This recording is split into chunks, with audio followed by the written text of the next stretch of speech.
Bonjour YouTube, bienvenue sur Que d'Animé, je suis Osei et aujourd'hui je suis accompagné de... Eric, salut tout le monde. Et aujourd'hui on va faire la deuxième partie de la saison 3 du JK et on va aussi en profiter pour discuter de ce qu'on a pensé globalement de cette saison-là. Parler politique.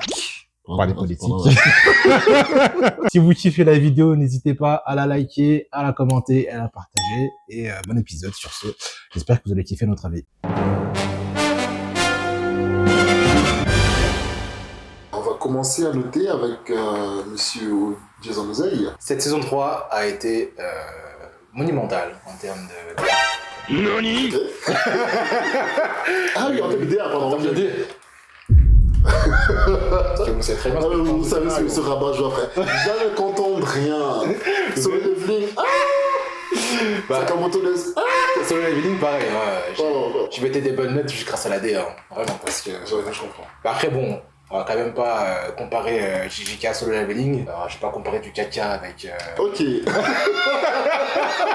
Et d'ailleurs, restez abonnés si vous voulez continuer à avoir des réactions de Solo Leveling.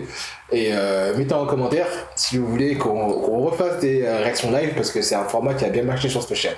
N'hésitez pas à le dire en commentaire, les gars. Du coup, pour revenir à ce que je disais, saison monumentale en termes d'EDA. Après, voilà, moi, vous connaissez, hein, j'ai beaucoup critiqué, JK sur plein de choses au niveau du scénario, des combats qui sont trop explicatifs et tout ça. Notamment une petite vidéo sur Instagram qui a fait polémique sur le fait qu'on n'ait pas compris un certain truc. Hein. Pour ces raisons-là, j'attribuerais un Gear 4. Un Gear 4. Et ça montera pas plus haut parce que scénaristiquement ça suivait pas, mais on va pas se mentir, on a très très bien mangé en termes de DA. C'était même, on s'est garé comme des porcs, hein, surtout concernant le dernier épisode, il était une masterclass visuelle et c'est pour cette raison là que je mettrais un 4. L'épisode 4 aussi de Maki. Aussi, j'avais oublié. Que t'as kiffé, hein. J'ai kiffé. Voilà. Moi je mettrais un fort aussi. Pourquoi 4 ? Parce que quand j'ai appris, du coup, lors des 2 premiers épisodes, qu'on partait sur un arc de tournoi, j'étais un peu sceptique dès le début, j'avoue. Parce que même si Togashi est mon mangaka préféré, et que Yu Hakusho est son œuvre que j'aime le plus, mes goûts ont évolué depuis le temps, et grâce à SNK, j'accorde une importance énorme à l'intrigue. Et qui dit tournoi dit potentiellement intrigue pas très poussée. Donc j'ai trouvé que ça manquait beaucoup de ça dans la saison 3. J'ai aussi trouvé qu'en termes d'explications, que ce soit les explications de Tengen ou les explications de certains pouvoirs, notamment ceux de Kirara, je crois, j'ai trouvé des fois que c'était très long pour rien. Et aussi que c'était mal fait. Par exemple, les explications de Tengen, je trouve beaucoup plus pertinent de le faire dans les moments qui précèdent une action qui est liée à l'explication, plutôt que de faire 15 minutes concentrées dans un épisode d'explication dont on ne sera peut-être pas beaucoup à retenir les informations au moment où l'action en question aura lieu, quoi. Mais voilà, grosso modo, ce que j'ai le moins kiffé. Le rôle positif, du coup, pour lequel cette saison m'a plu, c'est l'introduction de nouveaux personnages que j'ai trouvé très stylés, vraiment, vraiment très stylés. La qualité de l'animation de certains combats que j'ai trouvé ouf. L'intensité aussi, plusieurs fois, notamment dans l'épisode de Maki, visuel, cinématographique qu'il pouvait avoir. La scène Akari Itadori aussi. Enfin, il y a beaucoup de moments très goûtés, j'ai envie de dire, vraiment. Donc, pour ces raisons-là, ouais, je mets un Gear fort, raison positive, et le dernier épisode aussi qui a été une putain de masterclass. Pas juste une masterclass, j'ai une information à asseyez-vous, messieurs et mesdames, s'il vous plaît. Le dernier épisode, pour moi, est, en termes de combat en tout cas, l'épisode d'animé le plus complet que j'ai pu voir de ma vie, et j'ai envie de dire de loin, voire très loin. Donc voilà, ça fait partie des raisons pour lesquelles j'ai mis un Gear 4. It's a crazy statement. Ouais. Et on va développer tout ça dans la partie DA, donc restez bien si vous voulez savoir pourquoi. N'hésitez pas à mettre en commentaire quelle note vous mettriez vous à cette saison 3. Pourquoi aussi, si vous voulez développer, sinon c'est pas grave.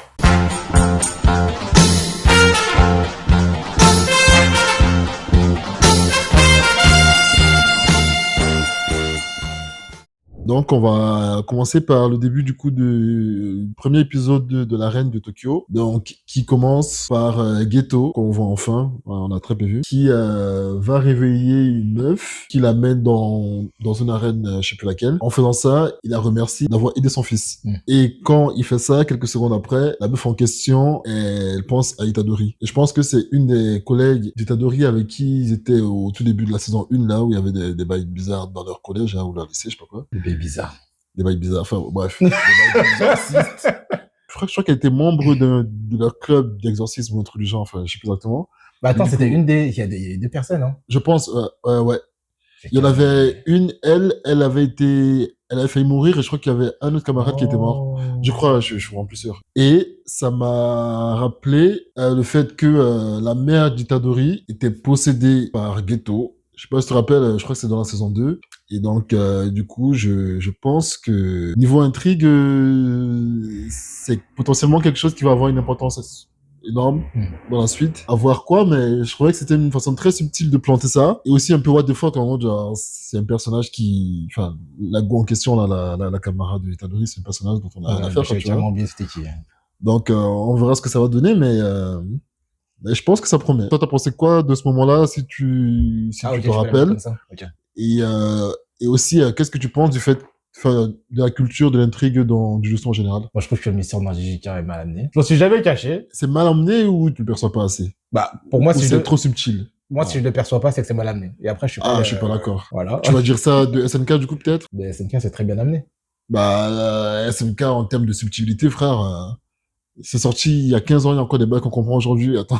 Bah, en fait, le truc, c'est que JJK, c'est pas sa force pour moi, le mystère. Et moi, j'aime bien les récits où il y a un peu ce truc où, bon, on se pose des questions, tout ça. Et bon, tu l'as dit tout à l'heure, mais il y a ce truc où, en effet, il lâche des indices. Et moi, s'il y a des indices que j'ai pas captés, dont le 18 octobre. C'était le 18 octobre. Ouais, le 18 octobre. Oui, c'est justement, j'allais rebondir sur ça, c'est le 31 octobre. Le 31, pardon. Moi, personnellement, la principale raison pour laquelle je suis resté accroché après la saison 1, que j'ai pas spécialement aimé, c'était justement à cause du fait que les méchants, on les voyait pas spécialement en action, dans le sens où ils faisaient pas grand chose, mais qu'ils étaient plus dans la préparation d'un plus grand plan qui était du coup le 31 octobre. Et moi, c'est quelque chose qui m'avait beaucoup plu. S'ils prenaient autant leur temps pour préparer l'intrigue, c'était que ça valait vraiment quelque chose qui pouvait être chouette après, quoi. Et franchement, bah, la saison 2 est arrivée et ça m'a pas du tout déçu, donc je considère qu'ils ont une culture de l'intrigue qui est plutôt chouette. Bah, moi, je trouve que ça manquait un peu de lâchage d'indices. Ce que j'ai kiffé, c'est que, bah là, il y a enfin eu un callback à l'intrigue de JJK.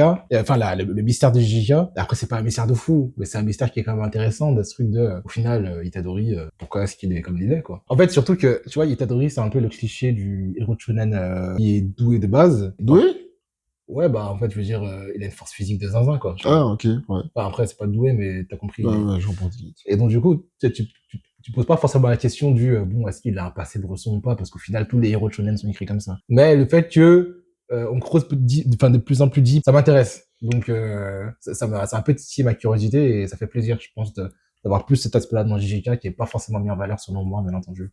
Donc, du coup, voilà. Moi, ça me surprend un peu parce que, étant amateur de One Piece, je pensais que c'est quelque chose que tu kifferais, et surtout que c'est une intrigue par rapport à Yuji. C'est peut-être le seul personnage le personnage principal, et c'est peut-être le seul celui qui a été le moins creusé entre parenthèses. Sachant qu'en plus, le premier épisode, il me semble, de la saison 1, ça commence sur son grand-père qui meurt, et qui lui demande de faire le bien, où il y a un bail on dirait que son grand-père est au courant de quelque chose, tu vois. Ah, mais justement, pour moi, c'était juste basique, quoi, tu vois, c'était pas...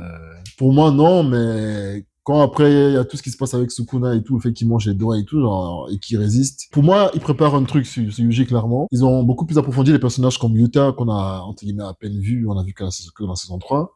Megumi très peu aussi, mais ça, c'est parce que Sukuna a des plans pour lui. Enfin, pour moi, ils creusent le bail de façon très doucement, comme s'ils préparaient des bails chouettes pour la suite, donc... Sachant surtout qu'on est un peu au courant de comment ça se passe au niveau du manga, mais on sait que le manga n'est pas long. Donc pour un manga qui est pas long, le fait qu'il introduise des parts du mystère seulement maintenant, tu dis, bon après on sait que c'est pour One Piece, mais c'est pas un peu tard, frérot. C'est pas un peu tard, frérot. Je suis pas d'accord, mais après, en même temps, franchement, cette saison 3, et moi, c'est une des raisons pour lesquelles j'appréhendais beaucoup la saison 3 en général. La formule tournoi dans les arcs en animé ne sont pas forcément des formules très valorisantes pour l'intrigue. Moi, je suis pas d'accord. Pour moi, c'est plus le côté émotion. Oh, il est mort. Oh, il a perdu. Oh, il s'est battu à fond. Et on passe au combat suivant, tu vois. C'est pas ça, c'est pas... Non. Oh, non. Ok. Non, je trouve pas. L'intrigue, pour moi, c'est plus saison 2, ce qui est arrivé à Gojo, pourquoi il voulait l'enfermer, c'est quoi le plan pour la suite. Enfin, tout ça, ça faisait vraiment développer l'intrigue.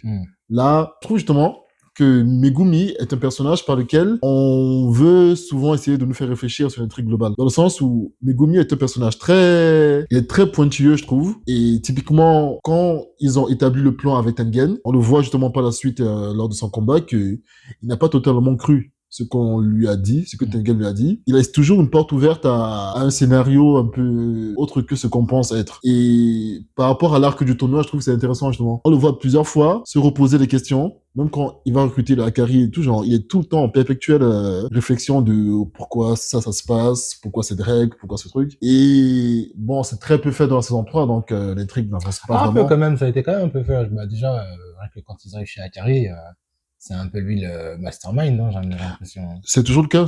C'est toujours le cas, mais après, je trouve pas que ce soit forcément très ouf, mais bon. Ouf comparé à d'autres donner cette mangas idée-là. ou ouf même dans... Ouf comparé aux autres arcs. Ah, ok, d'accord.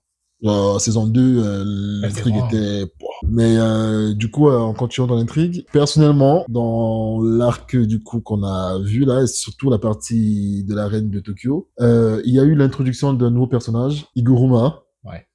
que j'ai trouvé ultra stylé, ultra intéressant, son parcours, son pouvoir qui est extrêmement lié aussi à sa carrière professionnelle, ce qui était intéressant. Surtout, bon, quand c'est une carrière dans la loi et tout, et ce genre de truc, il est avocat. Et évidemment, du coup, il y a le paramètre moral, bien, mal, qui rentre en compte. Et je trouvais que son personnage et son pouvoir, surtout, étaient très intéressants. Qu'est-ce que t'en as pensé, toi, de Gourma? Oh là là là là là. Je suis désolé, je vais casser les couilles, les gars. Je vais casser les couilles, vous me connaissez, hein. Alors, Iguruma, très intéressant. Ouais. Est-ce que je peux dire le contraire, les gars? Est-ce que je peux dire le contraire? Oui, il est intéressant, oui, il est intéressant. Bon, la question que je vais poser maintenant, qu'est-ce qu'il fout dans JJK, en fait? Qu'est-ce que ce mec fout dans JJK? On est là, on parle de démons. Oh. On est là, on parle d'exorcisme. On est là de sauver le monde parce qu'il y a l'antéchrist qui a envie de transformer tout le monde en diable. Et t'as un qui parle de, oui, mais la loi, nanana. Je suis là, mais c'est bien, ouais, c'est ça que je veux, tu vois. Mais frère, pourquoi est-ce que t'as pas écrit JJK avec des personnages comme ça depuis le début, frérot? C'est la question que je pose. Les méchants, lors de la saison 1, ont été un autre point positif pour moi. Frère, trop de swag, trop de patience, ils ont un plan, genre, ce sont pas juste des méchants bêtes et méchants de « Ah, je vais détruire le monde », tu vois. C'est des méchants qui ont un fucking plan, frère. Et je suis d'accord, si tu parlais que des protagonistes et tout, je serais un peu plus d'accord. Mais les antagonistes ont toujours eu dans JJK, ils ont toujours été très très bien écrits. Ouais, mais c'est pas ce que je voulais dire. Moi, ce que je voulais dire, c'est que le personnage d'Iguruma, il a apporté une dimension très éthique / morale au bail. Et je sais pas que c'est pas un truc que JJK a fait avant. Et je trouve que là, c'était plutôt très ancré dans notre société. Et j'ai l'impression que dans un manga qui parle de super pouvoir et tout ça, on n'a pas cet ancrage de la réalité qu'il y a forcément avec ces personnages-là, quoi. Mais du coup, ça a du sens. C'est-à-dire, Ça avait du sens qu'il y ait plus de personnages comme Maito, ouais, où il y a aussi les questions du bien et du mal, où il est le pendant des humains qui font le bien pour je ne sais quelle raison et tout, quelque chose que je ne comprends pas. Il y a eu ces personnages-là, il y a eu Geto qui était bon et qui est devenu mauvais. Enfin, alors, il y a déjà eu ces personnages qui faisaient développer la notion du bien et du mal ouais. dans l'anime.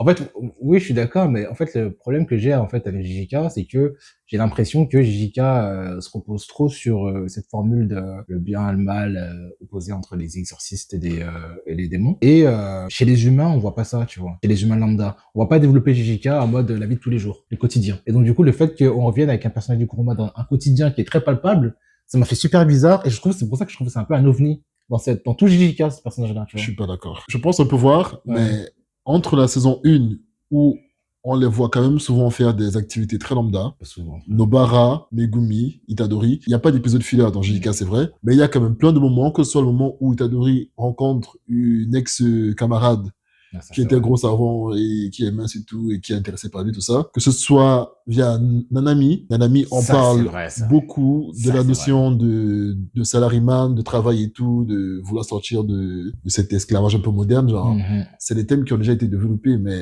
après, c'est vrai que depuis la saison 2, clairement, ça n'a pas été le cas. Et que là, en effet, ça a nouveau été le cas, que ce soit avec lui, ou le personnage qui veut devenir comique. Oui, c'est ça en fait.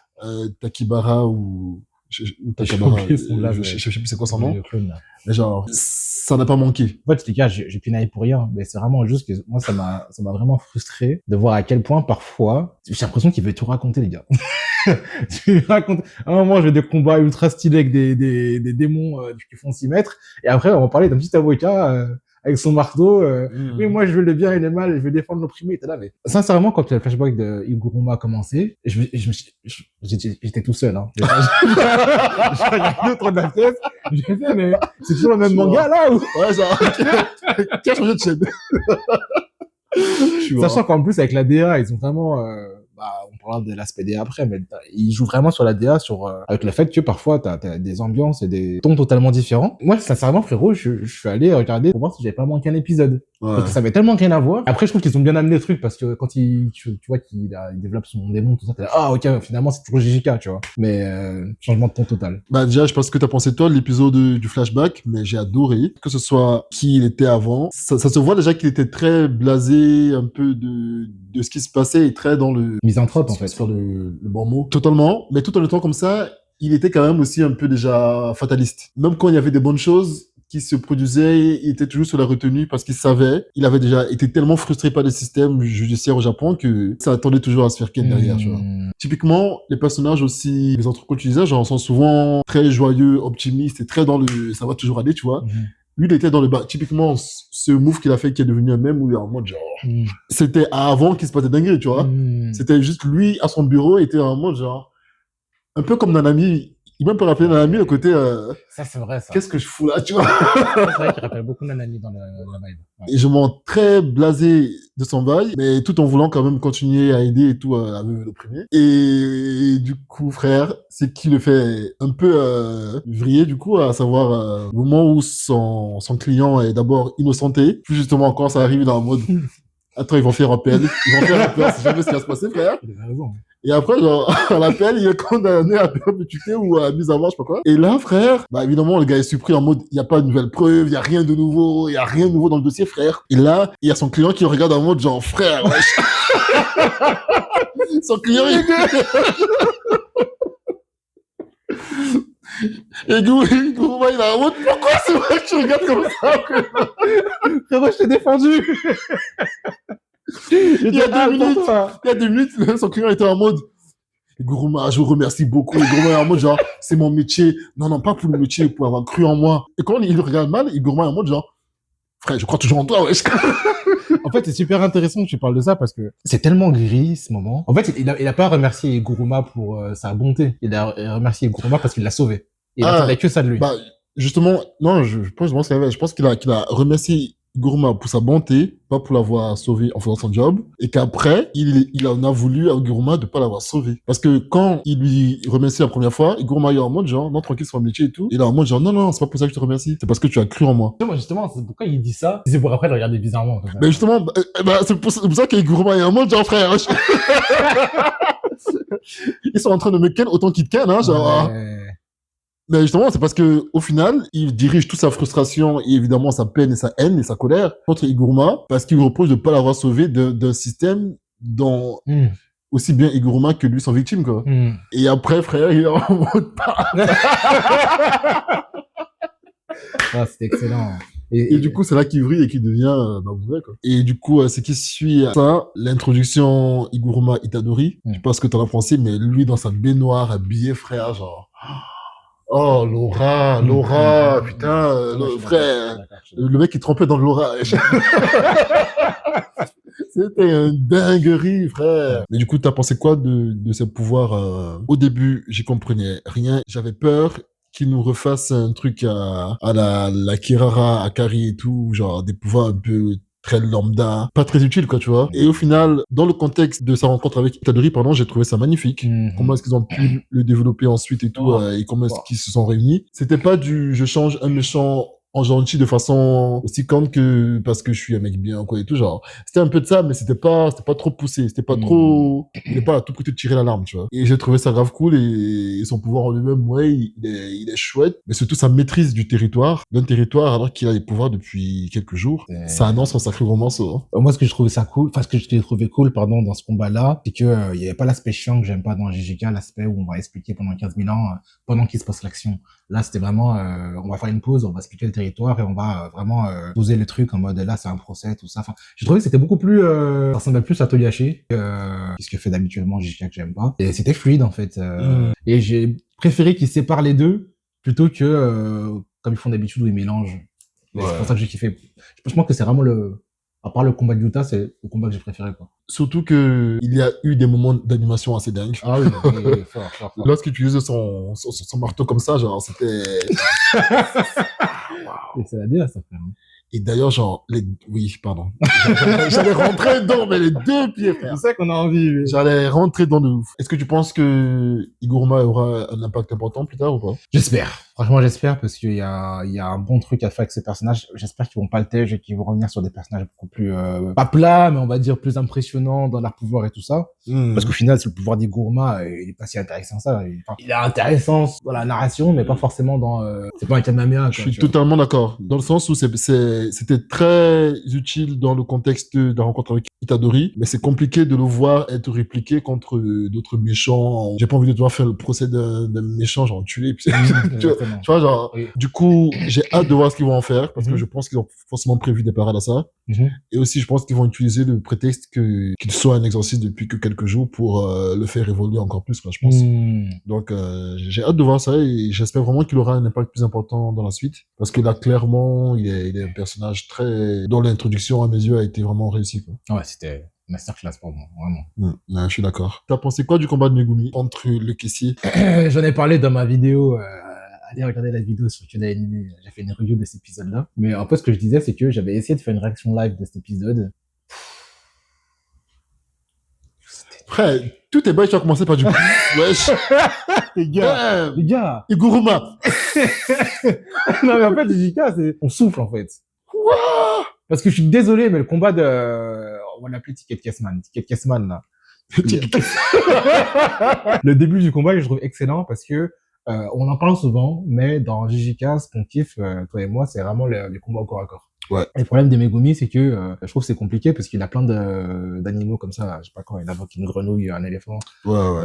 C'est compliqué de faire des trucs dynamiques avec ça parce que c'est juste chiant à animer, on va pas se mentir. Hein, donc en plus, c'est plus plaisant d'animer des mecs qui se tapent qu'un gros éléphant, quoi. Et là, je trouve que c'était super bien fait parce que j'ai pas rentré dans l'aspect DA, mais ils ont une facilité à jouer avec l'environnement. Dans JJK, c'est un truc d'azanzan. C'est exactement ce que j'allais dire. Ouais. Quand tu fais descendre un éléphant de 3 étages, là, moi, ça me fait kiffer. Et ils ont fait ça pendant tout le début du combat avec Ticket Caisse. Et il y a une séquence de course-poursuite que je trouve incroyable avec DA.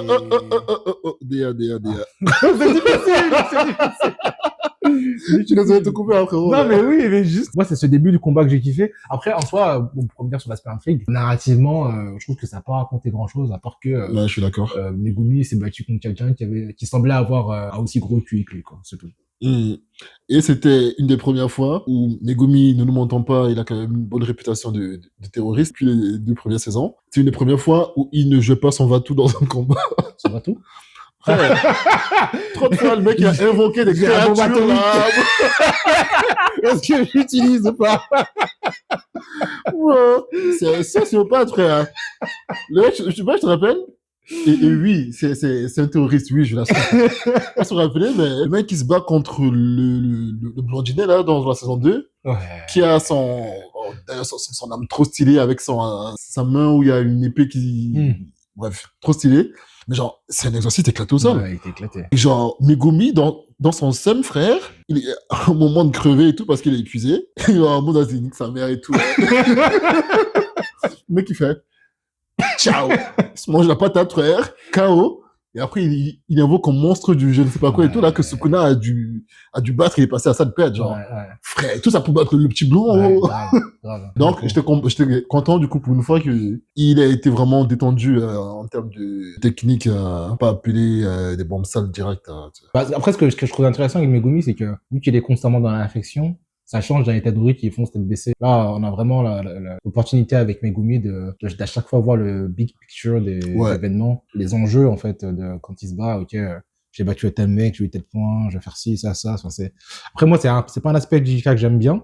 Mais en tout cas, pour les kiffeurs de JJK qui suivent vraiment, bon, c'est un jeu, quoi. Et pour ceux qui sont dedans et qui suivent Megumi, ça doit être plaisant de voir à quel point il y a des pions qui se déplacent et tout ça, quoi. Donc je comprends que ça fasse kiffer les gens, quoi. Il y a eu l'introduction d'un autre personnage aussi, de Takaba, le comique.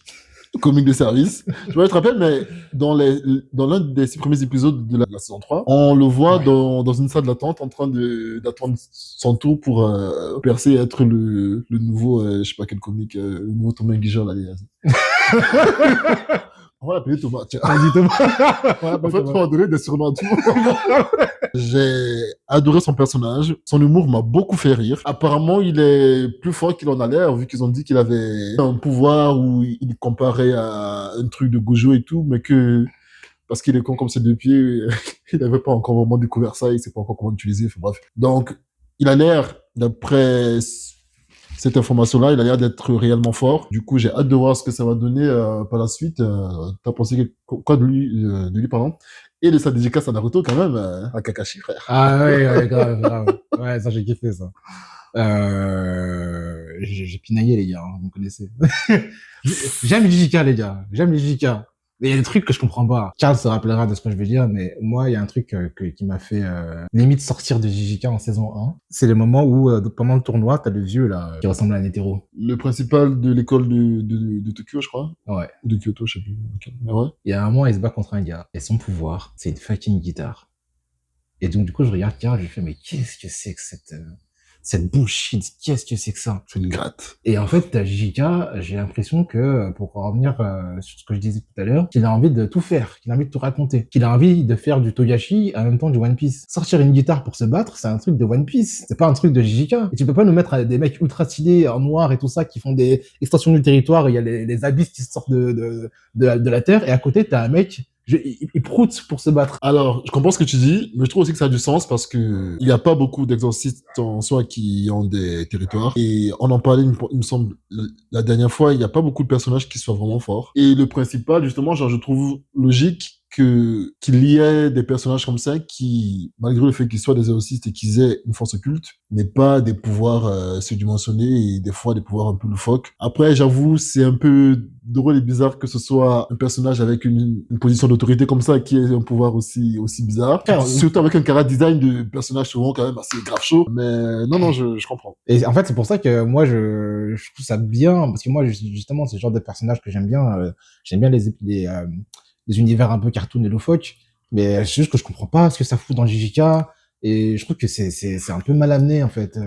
Après, je dis pas que c'est mal écrit, je dis pas que c'est pas original, je dis juste que, personnellement, c'est pas ma tasse de thé. Bah, si, littéralement. Tu veux dire que c'est ce que je kifferais. Moi, je pense que ce mec, il a juste le seum parce qu'il commence un peu trop à kiffer JJK, parce que ça commence à trop ressembler à ce qu'il aime. Non.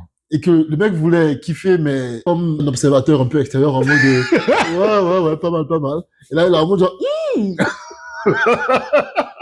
Et maintenant, je suis en mode, genre, non, frère, je vais t'aider, wesh. C'est comme les gars en boîte qui veulent coller des go, mais tu sais, ils sont au fond du mur. Ils attendent, comme si la go allait venir.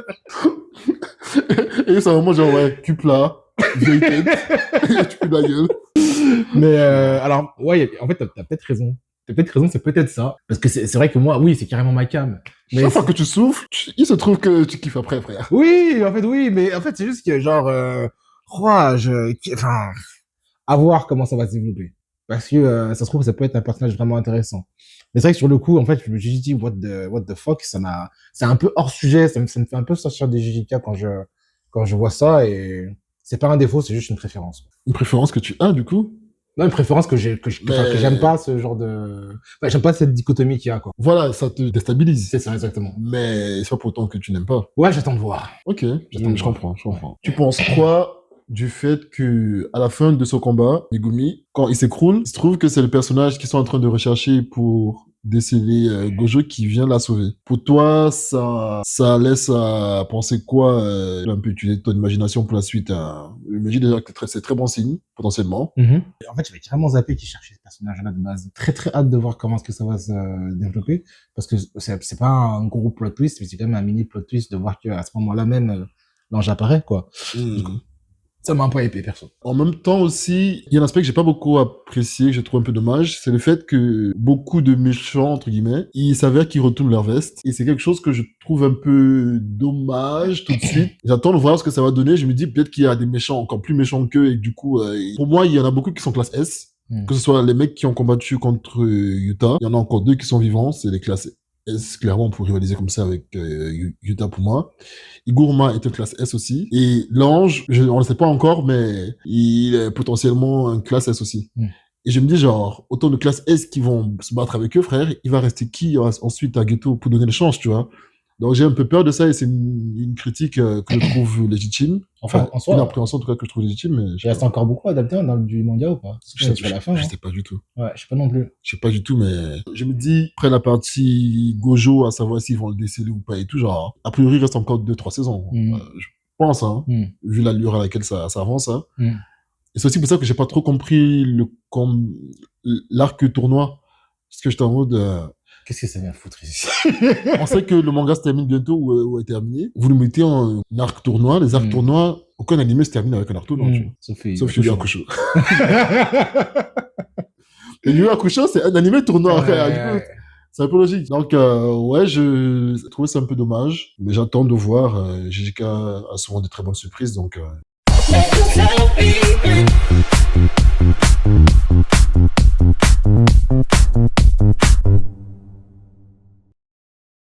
Nick Dai, c'est parti pour le moment que vous attendiez tous. Le moment de je sais pas que c'est sous l'intérêt de JJK, en tout cas pour moi, vu que le scénario est éclaté. Non, vas-y, c'est quoi? Parlons DA, c'est ton dada. La DA a été est le point le plus fort de JJK. Ce que j'ai kiffé de ouf dans cette saison 3 entière en termes de DA, c'est que il y avait un aspect grave cinématographique complètement assumé, un sound design de qualité avec parfois des fulgurances. Moi je sais que c'est un terme qui galvaudé, fulgurances, mais des fulgurances de fou, hein. Est-ce que galvaudé serait pas galvaudé aussi? Je suis désolé, j'arrête pas de le couper, excusez-moi. C'est un truc que j'avais dit dans l'analyse des 6 premiers épisodes, et je trouve qu'il y a un côté cinéma d'auteur dans cette saison 3 de JJK, qui n'était pas le cas dans la saison 2 où il y avait juste des bonnes animations, mais là ça faisait vraiment cinéma d'auteur dans les choix des couleurs. Tu sais, parfois ils vont couper une action de manière très brutale, ils vont mettre un titre. Ça c'est vraiment un cinéma d'auteur, tu vois. Moi j'aime bien, c'est pas été mal fait, c'est pas un truc qu'on voit souvent dans les animés, en tout cas des animés à gros budget, à blockbuster comme JJK. Donc le fait qu'ils fassent ça, bon, moi je pense qu'une des théories aussi qui fait que ils ont fait ça, c'est pour masquer la poussière qu'est le scénario de JJK, mais... Dans la saison 3, je veux dire. Oui, dans la saison 3, oui. Ok. Ouais, saison 3. Mais c'était plaisant, les gars. Moi, je suis friand de ça, donc j'ai surkiffé. Voilà, globalement, ce que j'ai pensé de cette amélioration, parce que je pense que c'est une amélioration de la DA de JJK. Bah, j'ai kiffé pour les mêmes raisons que toi. L'aspect DA n'est pas mon dada comme pour lui, mais j'ai kiffé les combats, évidemment. Il y a eu des scènes qui m'ont vraiment marqué, comme la scène d'Itadori et Akari, où on dirait un long plan intense. Tu m'as dit que c'était une technique particulière, ça Ouais. comment déjà? La coloscopie. Non, je...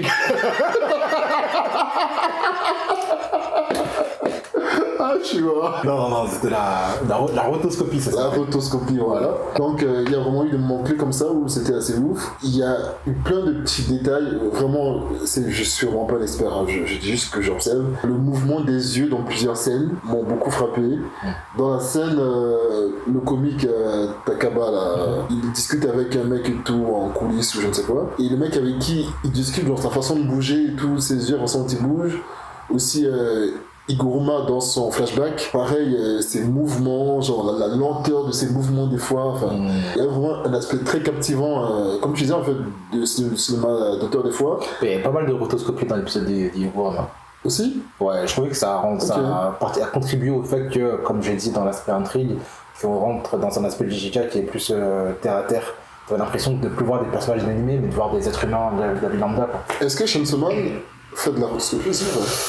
Ah, c'est peut-être déjà arrivé quelques fois, mais j'ai pas vraiment le souvenir que ce soit vraiment marqué comme JJK, tu vois. Alors c'était plus sur des mouvements globaux, genre de la marche et tout, et pas forcément des trucs de visage et tout comme pour Iguruma qui se prend la tête comme ça et tout. Enfin, c'est pas aussi précis entre guillemets, mais l'épisode du flashback d'Iguruma m'a beaucoup fait penser à une patte un peu Chainsaw Man. Au-delà du côté un peu très travail, costume, salaryman et tout, il y a ça évidemment. Le rythme un peu, c'est comme s'il y avait une vitesse un peu, pas un normal, mais aller à 0,5, tu sais, genre. C'est comme si tout allait plus lentement. C'était très fascinant, pardon. Après, c'est possible parce que là, ce que tu dis, c'est intéressant, que c'est possible qu'aussi ils aient baissé les frames, quoi. Exactement, et je trouve justement que ça collait beaucoup à ce que Iguruma dégageait aussi. Son côté blasé, un peu fataliste, un peu. Tu sais, genre tout le temps les bacs comme ça, genre. Ça dégageait beaucoup de ça, c'est qui d'ailleurs, je pense, a beaucoup participé à qu'il ait autant d'aura globalement. Donc, ouais, non, il y a eu plusieurs moments vraiment de grand cinéma, je trouve. Évidemment, le dernier épisode aussi. De Yuta, le combat de Maki, son coup de poing à Naoya, enfin, les techniques de Naoya, genre, les techniques de Uro, je crois, la goutte dans le dernier épisode, enfin, il y a eu vraiment des moments officiels. Je me retiens là parce que j'ai beaucoup à dire aussi sur spécifiquement ces derniers épisodes, surtout sur le dernier du coup. Donc on va passer du coup à la suite. Qu'as-tu pensé donc en termes de BN sur ces derniers épisodes? Ouais, bah pour commencer, pour le combat de Tadori, ce que j'ai kiffé, c'est, j'en ai un peu parlé dans le côté intrigue, mais qu'on est bien séparé l'extension du territoire, du coup des explications un peu chiantes, avec du coup le côté très nerveux du combat. Et moi en tout cas ça m'a permis que le combat soit plus digeste, pardon, ouais c'est ça le terme que je cherchais. Digeste, parce que quand ça se battait, vraiment dans ce combat ça se battait vraiment. Il y a eu plein de séquences ultra bien animées où en fait on s'est pas entêté à devoir lire en même temps, et je sais pas, après c'est moi qui ai juste plus apprécié ce combat là par rapport à ça, mais j'ai trouvé des séquences ultra ingénieuses quoi. On n'a pas à faire des ajouts ultra pertinents. Il n'y a pas ce côté où il fait comme ça là dans le manga, déjà parce que c'est plus difficile à représenter dans un manga, mais dans l'animé, c'est bien foutu. Le gars, son arme c'est un marteau, mais c'est pas juste un marteau, c'est un marteau magique. Donc du coup, il a le même pouvoir que le bâton de Goku, il peut s'étendre, il peut le jeter comme ça. Il peut s'élargir aussi. Ouais. Et en fait, moi ce que j'ai aimé dans ce combat-là, c'est que Yuji était à sa merci. Et Yuji lui-même a dû faire preuve d'ingéniosité pour pouvoir se sortir des situations qui sont juste... et du coup, tu vois parfois faire des trucs qui sont what the fuck, mais j'ai trop kiffé juste le moment où le gars il est par terre comme ça, et il fait comme as. Ça, c'est un truc que fait Jackie Chan, et je suis désolé, j'adore ça. Et sachant aussi, facteur important, qu'ils n'avaient pas d'énergie occulte, et donc, à cause de l'environnement dans lequel ils étaient, je sais pas si c'était une salle de cinéma ou quoi exactement, il a dû un maximum utiliser, comme tu disais tout à l'heure, très justement, son environnement. Donc, à balancer les chaises, à balancer de l'eau, à balancer des trucs, genre. Et il se battait quasiment comme ça, quoi. Ouais. Et le côté que j'ai aussi aimé, parce que j'ai dit qu'il parlait pas, mais en fait, si, il parle. Les gars passent leur temps à se complémenter les uns les autres. Enfin, l'un l'autre, pardon. C'est-à-dire que Itadori est là en mode oh mon dieu, il est trop fort, et l'autre il est là, mais comment il résiste? Je suis en train de le fouetter, il est encore à Et putain, c'était tellement kiffant à voir. C'était kiffant. Ouais, c'est vrai. Donc, ouais, super combat, vraiment.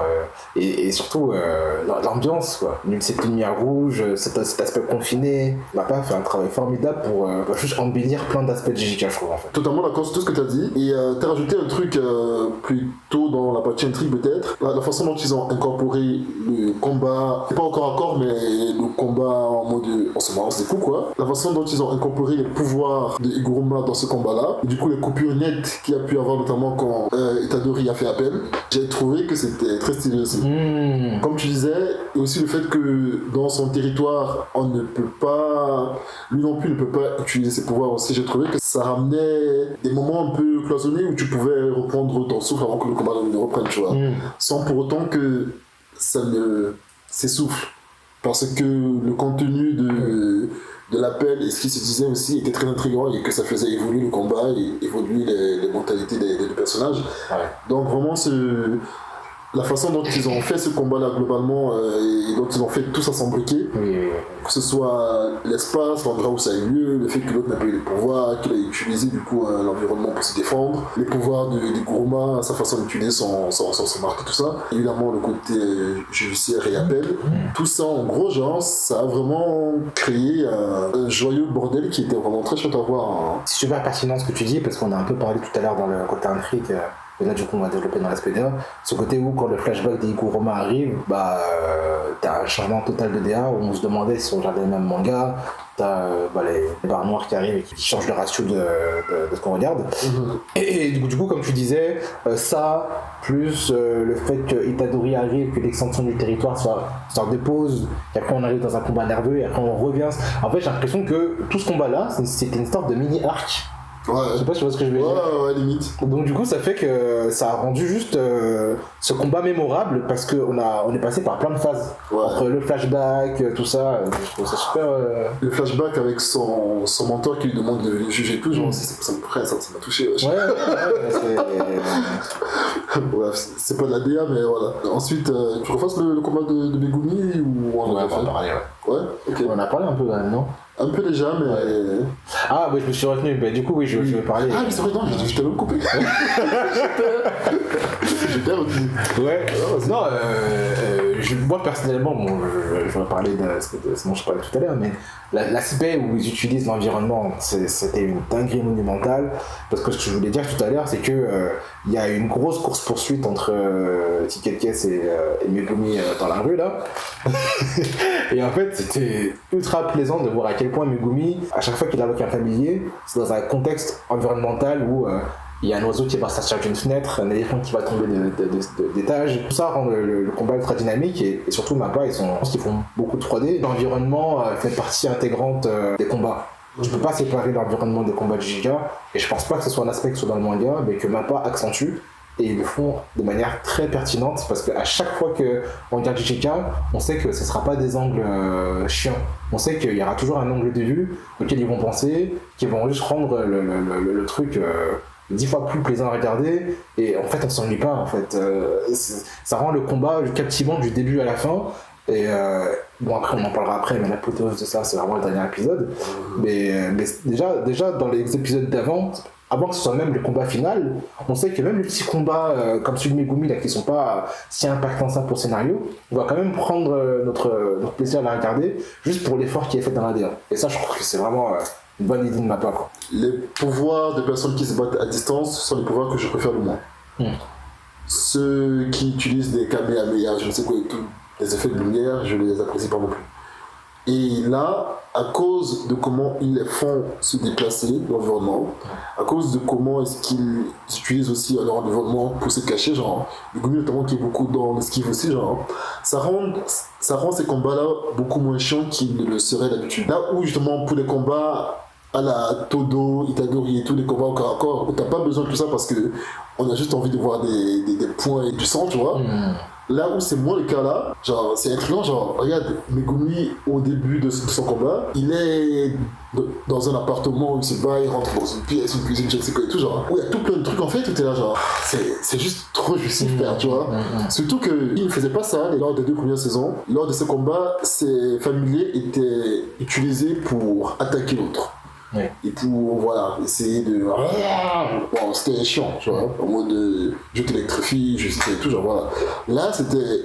Il les utilisait aussi bien pour s'enfuir que, comme tu disais tout à l'heure, utiliser son éléphant pour écraser le mec, genre, c'est une utilisation un peu pas très orthodoxe, tu vois, mais ça participait au fait que le combat reste captivant. C'était vraiment ça. Ils arrivaient à te captiver et j'ai trouvé que c'était vraiment un choix très intéressant et je te rejoins sur le fait que le dernier épisode a mis tout ça en exergue aussi. Donc non, c'était vraiment cool. Et d'ailleurs, le gars qui était opposé à Megumi a beaucoup participé aussi à ça, vraiment. Oui, ce que je voulais dire aussi. Vraiment beaucoup avec ses chicken-caisse et tout, genre c'était vraiment un combat était au final très plaisant, il a eu dans toute la ville, genre. Et ça, c'est vraiment une patte que Jujutsu n'avait pas du tout dans les saisons précédentes. Ah, tu trouves, ouais. Ouais, vraiment pas du tout. L'utilisation de l'environnement de cette façon-là, genre, on voyait souvent l'environnement, mais c'était plus dans les pauses de détente, ils vont au cinéma, ils vont au ciné et tout, genre, rappelle-toi, on avait vu des endroits où on s'est posé avant le Jujutsu, voilà, Tokyo. Flex un peu. Donc, saison 2, ça a été utilisé. Saison 2, ça a été utilisé surtout dans le combat Itadori contre son frère Shozo, ouais, ça a été utilisé. C'est vrai que là, oui. Mais là, ça a été utilisé Itadori, Iguruma, Megumi, Chiket Kasman et Yuta aussi après. Donc voilà. Ouais, et comme tu disais, ça se complète de fou, quoi. Le gars te sort une moto, il te sort un truc pour essayer de s'en sortir, tout ça. Moi, personnellement, j'ai eu l'impression de regarder un peu un combat de Jojo où tous les deux ont plein de cordes à leur arc. Bon, après, bon, ce que j'ai pas kiffé, c'est que justement, à la fin, c'est devenu un peu un cliché de lui-même, ce combat. Est-ce qu'il y a besoin de commencer à faire du Baki ou du Togashi en expliquant que la voiture pèse 150 kg et que du coup, si je mets ma cheville à 45 degrés, peut-être que je pourrais mieux supporter le poids de je sais pas quoi. Est-ce qu'il y avait besoin de ça, les gars, ou pas? Non, il n'y avait pas besoin de ça. Ah, c'est par rapport à ça que tu disais? Ah oui, mais ça suffit en fait, frérot. Ah, ok, T'avais pas besoin de ça pour faire des personnages intéressants. Je pensais que tu taillais mon animé pour une autre raison, en fait, du coup, j'étais en mode, oh, fait chier, je suis d'accord avec lui, ça fait chier, Qui disait que j'ai pas fait le côté menu à la fin. Ah non, mais ça c'était une des parties les plus cool. Non, moi c'est la partie avant où il y a besoin d'intellectualiser une voiture qui tombe. T'as besoin de faire ça. Je sais qu'il y en a qui font bien. Quand c'est fait dans Baki, j'aime bien. Quand c'est fait dans Inter, j'aime bien. Quand c'est fait dans Jojo, j'aime bien. Toi là ici tu le fais mal, frère. Moi ça me dérange que tu dis ça parce que sur la saison 2, c'est des détails que tu avais adorés, notamment je prenais souvent l'exemple de Gojo. C'est le seul moment où c'est bien. Dans le métro, bah là c'était grave stylé aussi, frère. Oui, mais que c'était simple à Cool comprendre. aussi. Bah là aussi c'était cool, bro.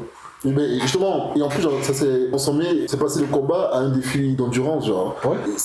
La façon dont en plus ça a été amené était chouette. Alors je suis d'accord que dans le fond j'ai compris que c'était un combat d'endurance, mais ce que j'ai pas aimé c'est que il y a une grosse partie de l'animation où t'as Megumi qui se bat contre lui et il invoque des clones, ils se battent dans les airs comme ça.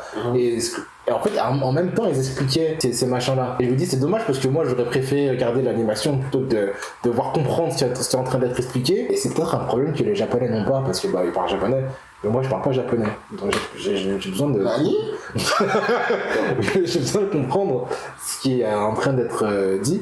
Et ça me fait chier parce que je peux pas apprécier l'épisode en même temps. Je comprends. En vrai, je comprends la critique parce que la qualité de l'animation et des combats est tellement captivant que quand tu dois faire une mini pause et regarder ce qu'il dit, je comprends. C'est pour ça que tout ça en commentaire qui nous clash là, je vous chope par l'école parce que. Oh, laisse-les tranquille. Je commence pas. Vous commencez, enfin ça vous dérange pas de faire pause. Moi j'ai pas que ça à foutre, je travaille le lendemain en fait. Ce sont des érudits, ok? Ils n'ont rien à foutre que ce soit jeudi soir et que toi tu. Moi je commence à 9h le lendemain. Donc je vais pas mettre pause sur mon manga, j'ai envie de regarder d'une traite, d'accord? Il parle japonais, frère. Abdullah japonese. Abdullah japonais, c'est bien si vous parlez japonais. L'aspect sur lequel moi je voulais être un peu pointueux, c'était. Je soupçonne. Bon, c'est pas une critique négative, hein, c'est juste pour dire que je vois ce que vous faites. GG, il m'a pas tout ça. La fin du combat à main nue, sachant en plus, vu comment le mec est battu avec le yinche, frère, genre, vraiment de façon un peu naze.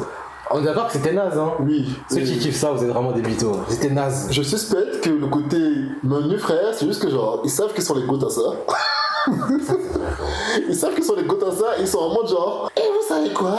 Après avoir mis et de la mayonnaise, et du ketchup, et bien le sel comme il faut, et bien le nani, et le piment, et tout ça et tout, et bah en plus, on va remettre ce qu'on fait de mieux. Ouais, non mais j'ai pas réfléchi à ça comme ça, et on en a parlé en off tout à l'heure, mais moi ce que je trouve dommage dans ça, c'est pas que ça a été fait, c'est que ça a été fait 2 fois, frère. La deuxième fois justement, je trouve que c'est différent. Ah mais frère, La deuxième fois, je trouve que c'est très différent. justement, c'est intéressant dans le fait de faire ça, c'est que ça rend le combat intense, parce que tellement les gars ils sont impliqués dans leur combat que même à la fin, quand ils ont plus de magie, ils se battent de manière barbare pour terminer le truc.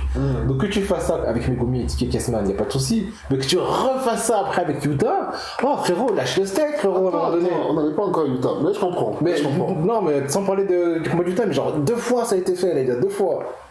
Je comprends. Et je trouve que c'est moins pertinent dans le combat de Utah, justement, pour la simple et bonne raison que l'endroit où ils combattent dans la piste municipale, là, il me semble, c'est l'endroit où Megumi les emmène exprès. Donc, il y avait un aspect stratégique qui était lié à ça. Ok. Et du coup, le fait que, ok, on peut se dire, l'aspect stratégique n'a pas suffi et qu'à la fin, c'était quand même la menu, tout ça et tout, il n'y a pas de problème. On peut se dire ça. Sachant aussi que son yinche qui vient de fumer, il a caché exprès quand même depuis un moment et tout, il a fait croire qu'il était mort alors que non. On peut facilement considérer que les menus n'étaient pas nécessaires. Vu que tout le côté stratégique était censé être ce qui allait le faire gagner, genre. Et d'ailleurs, ce qu'il a fait gagner au final, parce que c'est le chien qui le bat, c'est pas ses points. C'était vraiment de la purée envoyée pour pas grand chose, quoi. Et c'est vraiment être pointu, parce que le combat était magnifique au-delà de ça, mais je pense que c'était beaucoup moins justifié là que pour Yuta plus tard. Mais ne le mentons pas, frère. Le côté symbolique de deux personnes qui combattent justement à distance, Ouais. qui se finissent au point, frère. Non, mais oui. C'était juste sur le moment. Oui. Après, Moi, je suis- quand on prend du recul et quand on comprend un peu ce qui s'est passé potentiellement, genre, on se dit, ouais. Mais c'est pour ça qu'ils continuent à faire une deuxième fois. Je me dis, mais les gars, mais c'était pertinent avant. Maintenant, ça... Enfin, en plus, je trouve que c'était beaucoup plus pertinent après, moi. Mais Ah bon? Ok, d'accord. Je dirais pourquoi après, et tu sais quoi, je pense que tu vas me rejoindre. Ok, bah, j'ai hâte de comprendre ce que tu vas dire Je alors. pense que tu vas me rejoindre. Du coup, là, on passe à la masterclass. On passe à la masterclass, let's go. Le combat de Yuta. Moi j'ai envie de commencer par dire ce que j'ai dit dans ma vidéo qui parle du coup de ce dernier épisode. Les gars, on va pas se mentir, en termes de DA c'était du caviar. Hein, voilà. Faudrait être un giga mytho pour dire que le combat était pas appréciable. C'était une dinguerie du début à la fin. J'ai une question. Oui. Est-ce que tu as vu un meilleur combat que celui-là? Dans JJK, Non, en général. en général, bah oui, bien sûr. Lequel? Il y en a plein, frère. Quoi? Bah tu prends, je sais pas, un truc basique comme Gohan contre Cell, je préfère Gohan contre Cell. Hein. Ok. Tu sais pourquoi? Parce que justement, c'est le côté qui m'a dérangé dans ce combat, c'est que il était ultra intense. Il n'y a pas de souci par rapport à ça. J'ai même comparé ce combat-là à un combat de solo leveling. Pourquoi? Parce que en fait, le climax il est étiré. À chaque moment, tu penses que on arrive au climax du combat, ils en rajoutent une sauce à tel point que le truc c'est même plus la sauce piquante, c'est du feu que t'es en train de manger, tu vois, de la lave. Après, il faut aussi comprendre que ce sont pas des classes S qui se battent, ce sont des classes S plus qui se battent. Ouais, j'entends ça. Mais en fait, maintenant qu'on sait ça, maintenant qu'on rajoute du piment, en fait, t'es en train de manger du piment au riz, t'es pas en train de manger du riz au piment.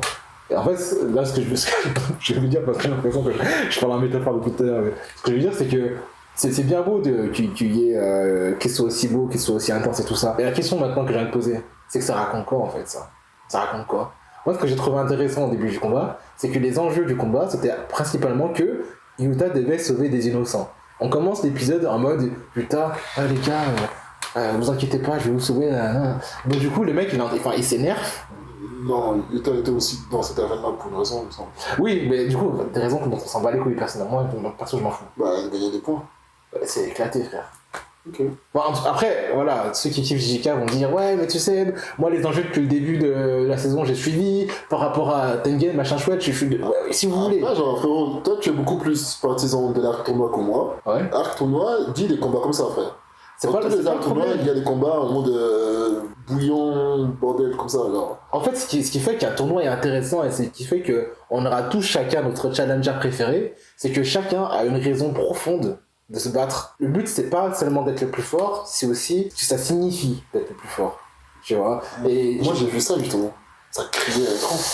tu parleras du coup de pourquoi t'as vu ça, mais moi en tout cas ce qui m'a frustré c'est de me dire là on a commencé l'épisode en mode Yuta doit sauver des innocents, donc du coup moi l'enjeu c'était vraiment de sauver la veuve et l'orphelin, donc du coup ça plaçait Yuta, ça plaçait les enjeux de Yuta au-dessus de ses adversaires, mais une fois que Rika les a sauvés, on n'en parle plus. Tout l'épisode c'est de Laura Farming, et je trouve ça dommage parce que je me dis mais tu es un enfant. Tu es un enfant! Ok. Tu es un enfant et là je serais un truc, tu vois. Oui. C'est horrible ce que j'ai dit, frérot. Savez-vous ce qu'est cela, les gars? Les bâtons de la En parole. parlant de combat, C'est quoi? il va y avoir un combat tout de suite, frère. Débat. Ah! Let's go!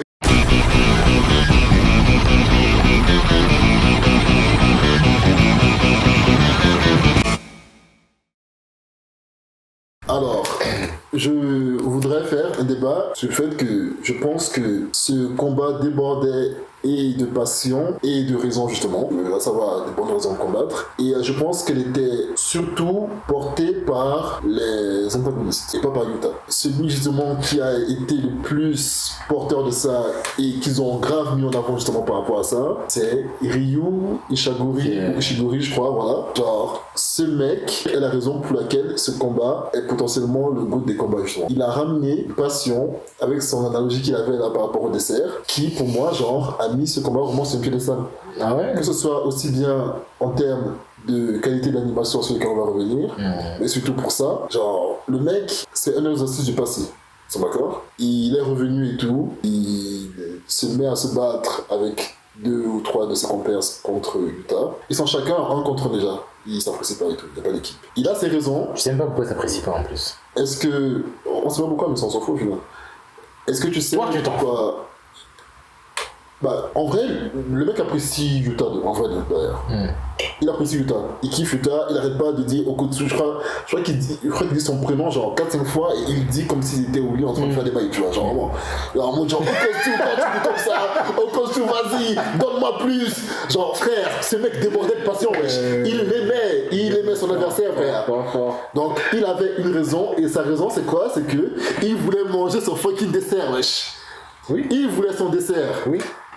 Et à la fin, il a eu son dessert, frérot. Mais c'est ça ton argument, frérot? Et bien sûr, c'est ça. Frérot. Ça débordait de passion.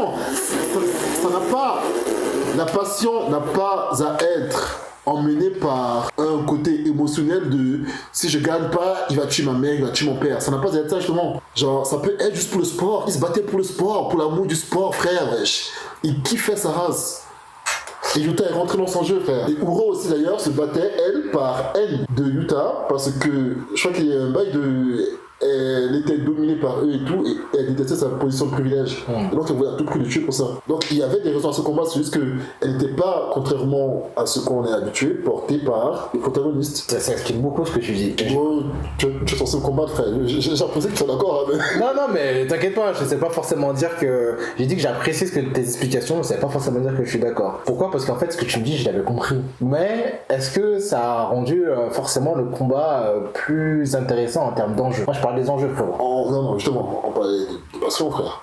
Bah, moi, ce que j'ai pas. Les enjeux, c'est un tournoi. Bah, moi, justement, ce que j'ai pas aimé, ce combat-là, pardon, c'est le manque d'enjeu. Le manque d'enjeu fait que t'as beau mettre la sauce tout le temps, si jamais il n'y a pas de consistance dans ce combat, c'est juste des mecs. C'est solo leveling. Même pour les enjeux, il y avait des enjeux, vous savez. C'est quoi les enjeux? C'est juste que tu respectais pas ces enjeux-là. C'est quoi les enjeux? Gagner des points? Bah, vouloir être plus fort et manger son dessert et vouloir se venger des Fujiwara. Et ces enjeux-là étaient portés par les antagonistes. Est-ce que c'est des enjeux importants pour l'histoire globale de Jujutsu Kaisen? Non. Mais il y en avait. C'était pas du tout du combat vide. Moi, j'ai trouvé que C'était passionné as fuck, frère, wesh. J'ai trouvé que ces enjeux étaient mal amenés, fades. Moi, JJK, vous savez que la manière d'écrire de JJK, je suis pas fan du truc. Donc, peut-être pour quelqu'un comme toi, Eric, ou des autres fans qui fait ça. Et moi, personnellement, la partie que j'aurais préféré qu'il soit développée, c'est la partie où Monsieur Yuta a envie de sauver la veuve et l'orphelin. Ça, tu m'avais mis ça depuis le début et même pendant le combat. Et en fait, tu souffles, mais frérot, c'est exactement ce qu'ils ont fait dans le combat d'Archibuya. Shibuya, si tout le monde était comme ça à Shibuya. C'est pas parce qu'il y avait Gojo qui était super fort. C'est parce que frère, ça faisait ça fumait 15 personnes juste en faisant ça, frère. C'est ça qu'on veut voir, frérot. Il y a surtout que Gojo qui voulait vraiment sauver les gens, mais genre. Oui, en fait, ce que tu viens de dire un peu avant là, c'est un reproche que tu fais globalement à JJK et tout dommage qu'on dirait que tu n'arrives pas à prendre en compte le fait qu'ils ne vont pas créer de l'émotion chez les spectateurs à travers des morts importants. Tu vas littéralement te dire que tu voulais qu'il sauve la veuve et l'orphelin. Oui. C'était son enjeu à lui, oui, mais c'était clairement pas le plus important. Et c'était pas celui qui criait le plus et qui était le plus porteur dans cet épisode-là, vu que son familier s'occupait déjà de la veuve et l'orphelin. Et je trouve que c'est une critique que tu fais toujours, que j'entends, mais ça n'est pas la patte de JJK. Ils ne sont pas là pour te créer des émotions à tout prix, ils veulent te faire frissonner. Et ils l'ont fait pourtant avec Gojo. Pourquoi ils l'ont pas refait ici? Parce que même quand ils le font avec Gojo, frère, au final il est en mode avec sa mère. Et aussi genre... Sa mère, justement, frère, c'était tout l'enjeu du combat, frère. En fait, tout l'enjeu du combat, c'est eux. C'était pas l'enjeu du combat. Comment ils l'ont fait plier, frère? Non, justement, c'était pas l'enjeu. Frérot, ils l'ont fait plier en... C'était pas l'enjeu. Et au final, ils sont tous morts de toute façon. Bah non, ils sont... Bah si, ils sont morts. Ils sont juste à moitié handicapés. Sukuna, il a tous tué après, frère. Ah oui, c'est... oui, mais on n'était pas censé savoir qu'il allait les tuer après Sukuna. Mais le moment où ça arrive, on pense qu'ils vont être sauvés. T'es d'accord? Moi, potentiellement. D'ailleurs, ils sont sauvés parce que le narrateur dit que à la fin de Shibuya, ils ont eu des séquelles. Voilà. Donc, moi, je dis pas que c'est forcément un truc à... 20 personnes contre le Japon. Enfin, 20 personnes. 200 personnes Japon. 200 personnes Japon. Oui, mais... Je suis désolé, mais les enjeux sur la Big Picture, c'est une cacahuète.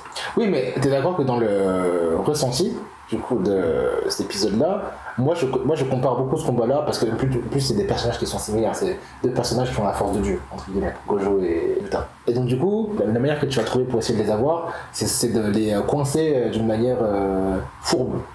Donc en fait, ce qu'ils ont fait avec Gojo, c'est que ils ont commencé à fumer des innocents, ils les mettaient en PLS, tout ça, ils ont trouvé un stratagème pour l'avoir. Après, ils ont mis son meilleur pote et il s'est fait comme ça.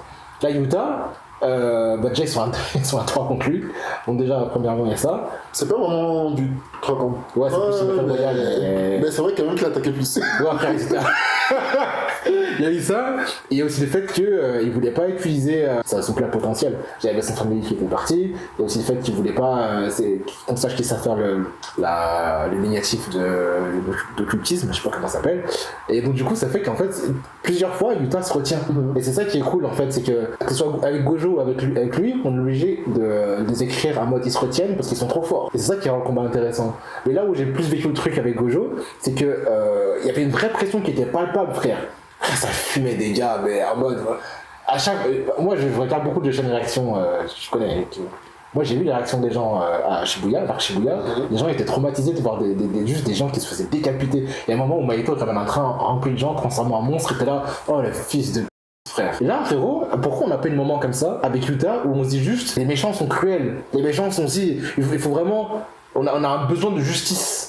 Tu vois, il n'y a pas ce moment. Mais en fait, genre, tu respectes pas les auteurs et l'audace qu'ils ont eu de vouloir faire les choses différemment. Je comprends que nous soyons habitués à ça. Oui, on est habitué à ça, il n'y a pas de problème. Ouais. Mais genre, pour moi, si tu arrives à me montrer une autre formule, mais avec un résultat similaire, je t'applaudis, frère. Genre, et c'est quelque chose c'est un mot que j'ai souvent employé pour décrire la saison 2 de Jujutsu Kaisen, c'est qu'elle est pleine d'audace. Et là, une fois de plus, il y avait de l'audace. Et genre, c'est souvent lié au fait que les motivations des antagonistes sont souvent beaucoup plus attachées émotionnellement que ceux des personnages les plus forts, à savoir des Gojo ou des Yuta. Et je trouve que là, c'était ça. Et j'ai l'impression que tu veux juste pas accepter que peut-être que les motivations des antagonistes ont été plus valorisées que celles des gentils. Et que pour toi, du coup, c'est comme si ça équivalait à ce que le combat n'est pas un enjeu significatif. Alors que frère, pour Ishigori, wesh, je crois que c'est son nom, désolé. Et la passion avec laquelle il se battait, frérot, genre, wesh, si tu ne reviens pas devant lui, frère, c'était. Tu ne devant rien, gros. Bah, le problème, c'est pas le personnage et comment il est écrit. C'est que je trouve que c'était pas assez. Il y a plein de personnages comme ça dans les animés et les mangas. Oui, mais il y a d'autres façons de ramener de l'émotion que juste à travers des morts. Oui, je sais, mais la manière dont. Parce que au final, des personnages qui se battent pour le sport, il y en a plein dans les mangas, tu vois. Et lui, la manière dont ça a été fait, j'ai pas ressenti. J'ai juste vu un mec qui limite, c'était un peu sexuel, ce truc. Ah oui, tu vois, c'était marrant, mais je suis passé à autre chose, tu vois. Genre, tu prends un personnage, comment il s'appelle le gars dans Vinland Saga, le gars qui se bat contre Thorfinn, le gars, tellement il aime le sport, à un moment donné, il perd des doigts, il perd un bras, je sais pas ce qui se passe. Le gars il rigole et il continue. C'est ça que je veux voir, frère. C'est ça que je veux voir. C'est pas juste un mec qui tire de partout. Oui, c'est marrant, c'est drôle, tu vois. Mais à un moment donné, on veut voir un mec qui est tellement dans le sport que même perdre un bras, il s'en fout. Ok, d'accord. Donc, c'est ça que j'aime dans ce genre d'écriture, tu vois. Est-ce que pour toi, c'est un bail de climax qui te fait vibrer et tout, tu considères? Le fait de perdre un bras, bah, je trouve que ça développe le personnage dans un sens. Le fait de se rendre compte qu'il y a un truc qui est irréversible et qui s'en moque. Et le fait qu'il y ait 3 monstres sacrés qui genre, frère, le mec qui se tape la poitrine 1, 2, 3, 4 fois et tout, frère, et en gros, genre, c'est bon, on a plus rien à se dire et tout. Il n'y a plus que 3 mois à se dire, les gars, extension de territoire. Oui, on voit un bail qu'on a jamais vu, genre. Ok. Comment tu peux ne pas vibrer devant lui, frère? Ah oui, ça. Le mec était là, les deux le regardaient, il était là, genre. Et là, frère, tout le monde a brillé. Genre. Pourquoi ne pas avoir pris le temps de l'introduire avant, en fait? Pas besoin, on s'en bat les savoir qui c'est, frère. Oh, mais j'ai déjà écouté. Il est iconique, mais... il est déjà iconique, allez. Non, frérot, ça vieille banane, là. T'adores Jojo, oui? Oui, c'est vrai. Et en plus, genre, c'était un savant mélange entre Jojo et Yu Yu Hakusho, frère. Avec les rayons astro et tout, bref. Je sais pas les dire. Donc le débat, dites-nous en commentaire ce que vous avez pensé de mes arguments ou ceux d'Eric, vous avez préféré ou pas. Est-ce que ce combat méritait plus d'enjeux ou bien les enjeux étaient déjà suffisants pour que le combat soit appréciable? Voilà. Est-ce qu'il méritait plus d'enjeux pour le faire vibrer ou être plus apprécié, pour être plus apprécié, ou est-ce que ça suffisait Moi je considère que ça suffisait de ouf grâce à l'implication de Ryu Ishinomori ou Shidori. Et de son analogie du décès et tout ça, j'ai trouvé qu'à cause de ça, son combat était... même si les enjeux n'étaient pas mondiaux, j'ai trouvé que malgré ça, son combat était extrêmement passionnant et captivant. Et toi, t'as pensé quoi, Rosalie? Mais j'ai trouvé que c'était claqué au sol sur ce truc de la glace là. Écriture pauvre.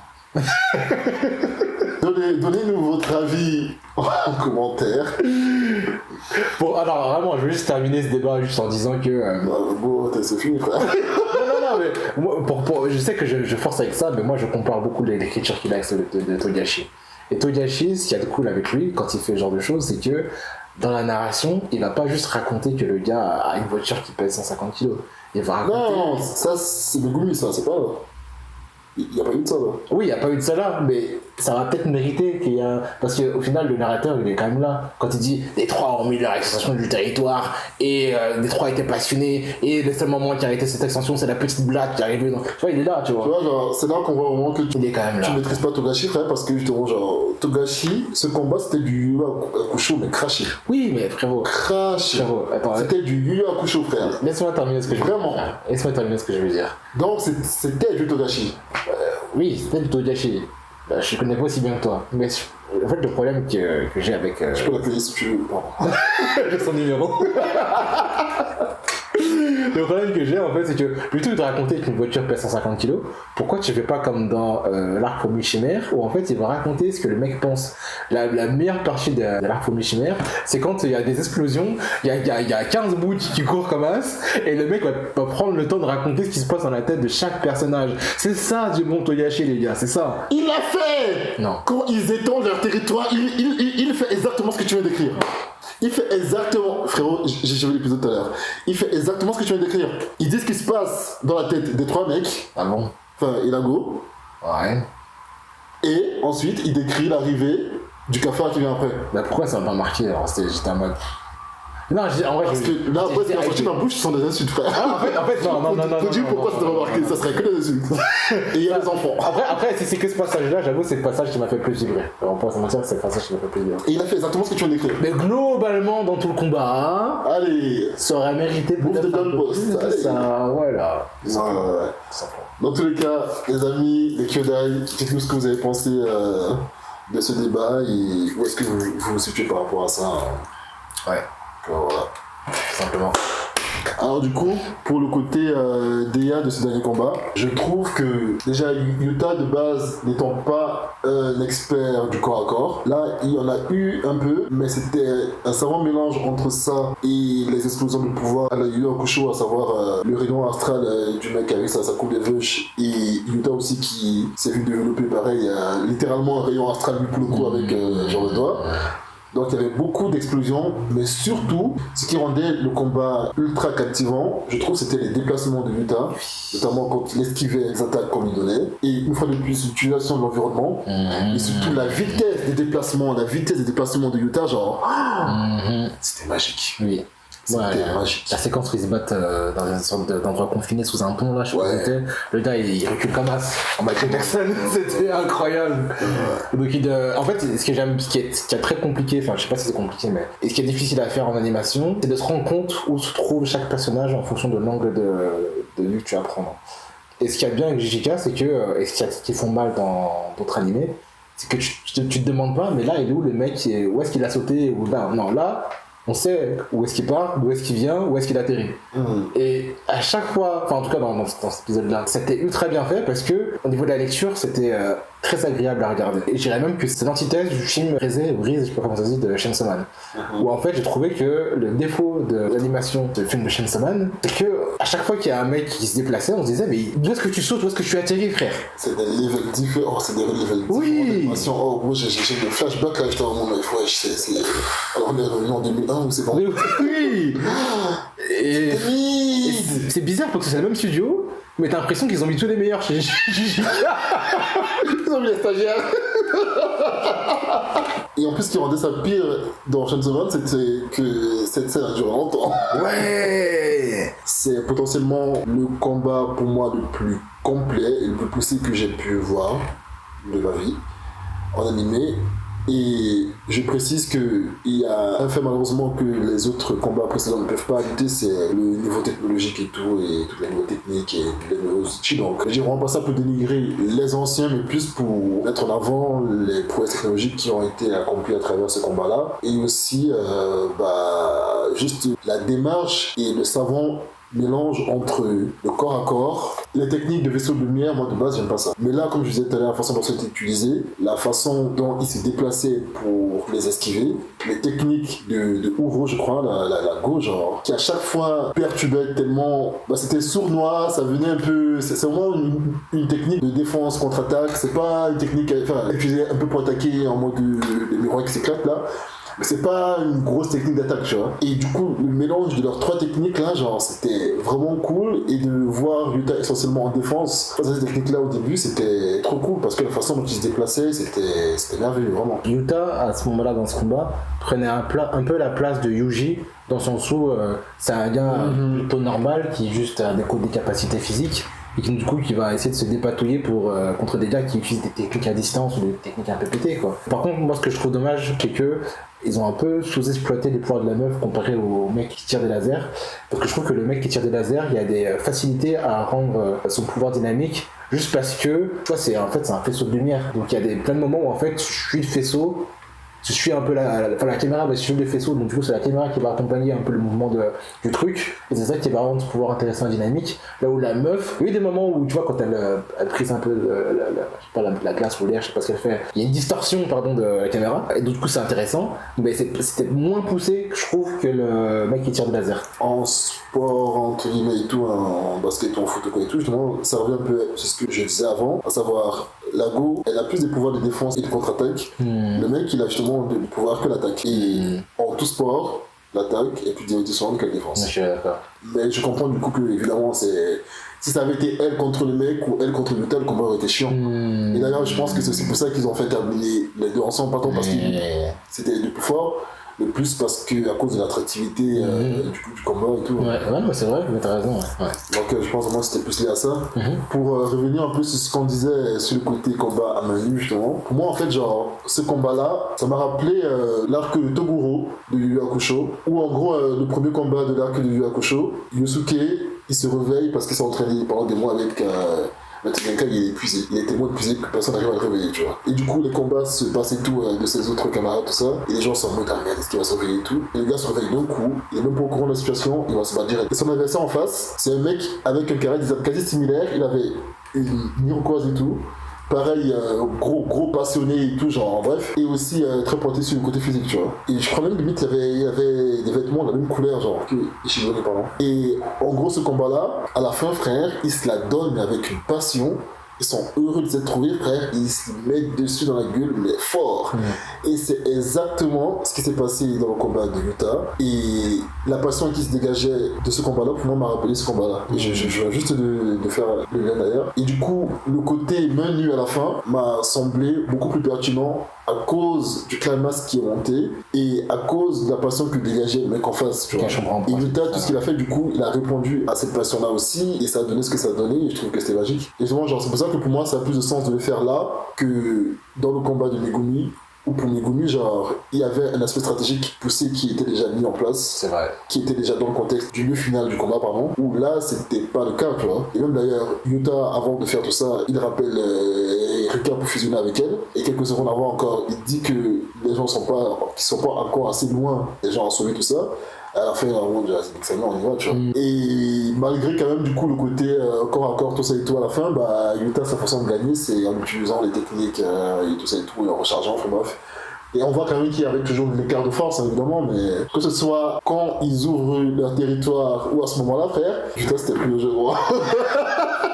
Il était à fond dedans. Tu vois, Yu Yu Hakusho, tu vois les tournois pour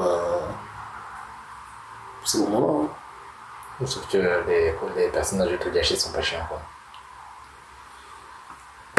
C'est une opinion et je la respecte. Ils n'ont pas développé ces personnages-là au-delà de cet épisode, évidemment, mais je ne vais pas nier ce que j'ai ressenti en voyant ça, donc Après, genre, ce qui peut manquer, ce qu'on peut considérer qui manque, c'est des enjeux capitaux. Je ne vais pas dire qu'il y avait des enjeux capitaux, et j'ai l'impression que toi, c'est ce que tu reproches. Mais il y avait quand même des enjeux. Il y avait des enjeux qui étaient importants pour les personnages, pas capitaux à l'échelle de l'histoire globale de Jujutsu Kaisen. Ça serait mentir que l'inverse.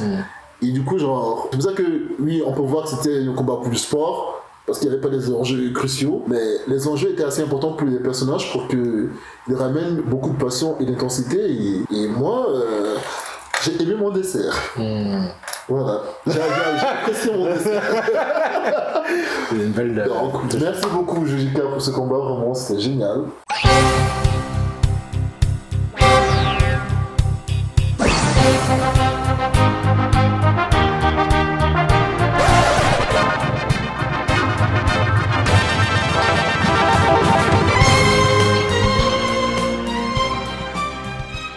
Et c'est parti pour le segment Perso Goat.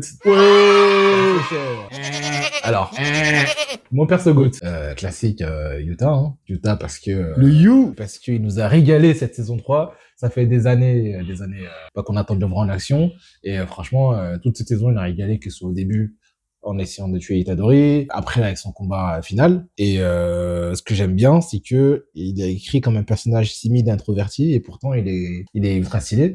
Et je trouve ça le rend ultra intéressant et ultra attachant. Et il est très esti aussi. Et très esti aussi parce Ce que qu'il tu aimes tape des beaucoup. poses comme ça. T'as des poses et tout.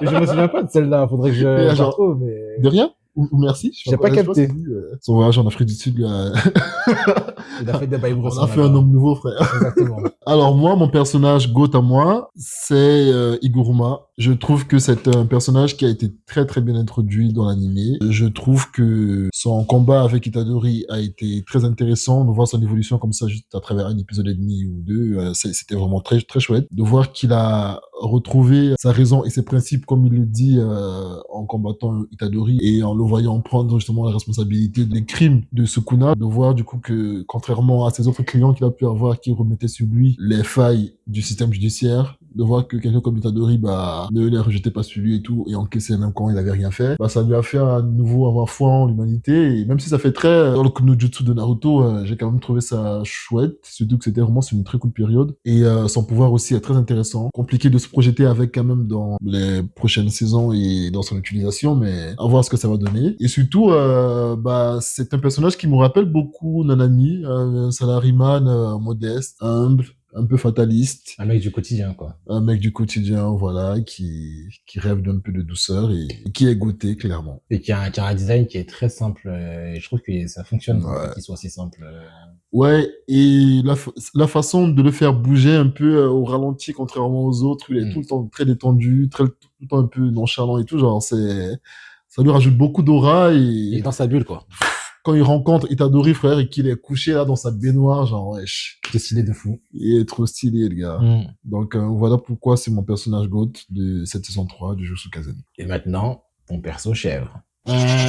Alors, ça fait polémique, hein, mais si vous voulez vous tape, venez, je vais laisser mon adresse en bas de la vidéo. Mon personnage chèvre n'est ni plus ni moins que Naoya. C'est personnel. J'ai des griefs contre ce monsieur. Déjà, il ne respecte pas Toji. Un peu moins important, il ne respecte pas les femmes. Non, mais genre, c'est un personnage très narcissique qui se croit beaucoup plus fort qu'il ne l'est. C'est d'ailleurs quelque chose de très commun avec les personnes qui détiennent le pouvoir dans le monde du Jujutsu Kaisen. Ils sont arrogants, tu veux dire? Ils sont trop arrogants pour ce qu'ils sont. Ah oui, oui. Genre tous, que ce soit le principal de l'école de Kyoto, là, hein, genre le clan Zenin, tout ça, genre, ils sont tous, c'est des classes 1, classe 2, voilà. Des petits joueurs par rapport aux élèves de Gojo en ce moment, quand tu vois, et pourtant, ils se la ramènent de ouf. Ils sont dans I'm the shit. Et lui, frère, genre, ok, il nous a donné un même ouf, c'est vrai, genre grave stylé, on va pas se mentir. Et aussi parce que j'ai trouvé que beaucoup de bouches ne peut pas grand chose au final, donc c'est la raison pour laquelle c'est mon personnage chèvre. Et en plus, il se mange une patate du futur de Maki. C'est bien fait d'humilier à la fin, quoi. Exactement. Par une femme en plus. Et petite mention pour personnage GOAT, pour Maki. J'aurais pu te citer, j'aurais peut-être même dû te citer, mais j'ai voulu faire le mec original parce que tout le monde pensera à elle et à Yuta en premier, donc une grosse mention à Maki évidemment. Donc voilà pour mon personnage chèvre. Et moi, le le personnage chèvre, c'est Laserman, dont j'ai oublié le nom tellement il est insignifiant. Eric a passé toute la vidéo à essayer de défendre un mec qui est indéfendable parce que ses motivations sont éclatées au sol. Je suis désolé, le mec qui veut bouffer son dessert, et là, on sait pas ce qu'il a avec le sucre. Frérot, si jamais t'as un hypoglycémie, va manger ton sucre et ne casse pas les couilles plutôt que d'essayer de... Frère, qu'est-ce que t'as? Voilà, quoi. Qu'est-ce qu'il t'a fait, wesh? Frère, il est éclaté, frère. Il est éclaté. Son combat était grave stylé. Il est éclaté. Il a un carré design dans la Jojo, c'est pas un de tes animés préférés, Jojo? Oui, mais il a un carré design de Jojo sans la substance d'un personnage de Jojo. Parce que les personnages de Jojo, ils sont pas juste bien habillés ou stylés ou ce que je veux ou bizarres. Ils ont du caractère.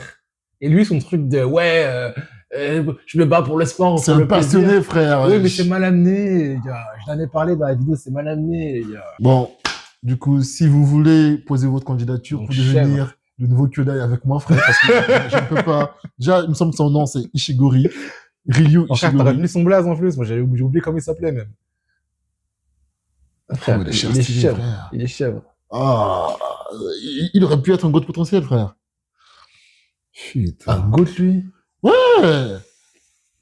Franchement, Yuta Le aurait- gars est passionné, frère. Yuta aurait Tu te mérité plains mieux, tout le hein. temps que Kazen n'a pas assez d'émotions et tout. Il y en avait des émotions, là, wesh. Son émotion, c'est de manger un gâteau, frère. C'est d'être déterminé comme Jaja et d'être passionné. Manger un gâteau, les gars. C'est une analogie, ok?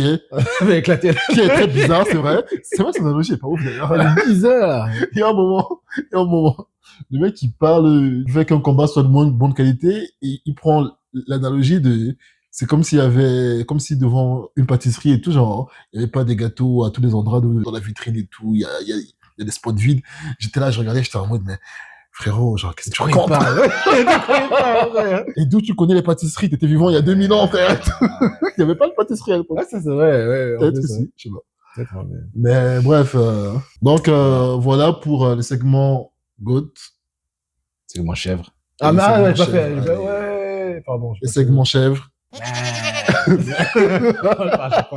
Qu'as-tu pensé globalement de la saison? Alors, je t'ai noté 4 cette saison parce que ils ont su jouer sur leurs forces, mais qualitativement, si on devait comparer cette saison à celle d'avant, c'était pauvre. Après, encore une fois, c'est la première partie de ce grand arc qui est le tournoi, et au fait, mine de rien, la saison 2 Shibuya, c'est un peu une continuité de ce qui a été amorcé depuis la première saison, Ouais. où ils disent qu'ils vont parler de cet événement-là, quoi. Donc, je suis peut-être un peu trop critique en disant ça, parce que ça se trouve, la dernière partie de ce tournoi va vraiment me satisfaire. Mais en tout cas, pour ce qui a été donné, pour du JJK, il y a eu trop d'épisodes chiants, trop de combats chiants, trop d'explications à rallonge, et de personnages pas assez intéressants que ça. Même si, comparé aux saisons d'avant, j'ai trouvé qu'il y avait quand même des personnages qui sortaient grave du lot. Par exemple, si jamais tu veux comparer la saison 3 à la saison 1, je trouve qu'il y avait plus de personnages intéressants dans la saison 3 que dans la saison 1. Et du coup, je trouve que le gros point fort de cette saison, ça va être la DA, qui est clairement cinématographique. Et voilà, c'était bien, j'attends de voir la suite, quoi. Moi, ce que j'en ai pensé, c'est que, bah, comme je l'ai déjà dit, les arcs tournois ne sont pas mes préférés, mais malgré ça, quand même, comme tu disais, en gros, le côté cinématographique que leur DA a eu était chouette, très captivant, très très captivant. Des fois, avec des moments très morts, des épisodes morts, comme les épisodes de recrutement de Akari et tout ça, 2 épisodes qui n'ont servi à rien, à mon sens. Donc, il y a eu ce point faible là aussi, mais il y a eu des moments pics assez ouf quand même. Et globalement, c'était vraiment une bonne saison. Donc, j'étais content pour un arc de tournoi, tout en étant déçu que ce soit un arc de tournoi, mais c'est quand même chouette. Il y a quand même toujours des questions, en mon sens, sans réponse. La principale reste, c'est que devient Nobara. Ça, Ouais, elle est morte, frère. pour moi, elle est pas morte. Ils l'ont dit. Pour moi, elle est pas morte. Ils n'ont pas dit qu'elle était morte. Frérot. Il a baissé la tête en mode Ça veut dire quoi, ça? elle est jamais morte. Ouais. On parle du mec qui pensait aussi que Maki était morte. Donc, voilà. Oui, mais Pour moi, genre, quand tu tues un personnage central, tu le fais mourir devant nos yeux, frère. bah, c'est ce qui s'est passé. Non. Ah non. Bah, si. Il y a un mec qui est venu la sauver après. Il l'a dit, elle est peut-être, Ouais, mais elle est pas morte. elle est à deux pas de la mort. Alors, elle est à 2 pas de la mort, et quand on en parle, en fait, imagine, genre, ta daronne. Tu sais, c'est juste qu'elle s'est pas réveillée. Ouais. Parle pas mal de ma mère. Eh, je suis les fous, les darons des gens. Tu la vois limite crever. Et genre, le médecin, Prends pas son exemple. non, mais je sais pas, ok, moi, prends-moi. Ah ouais, toi, vas-y. Non, c'est tant mieux, là.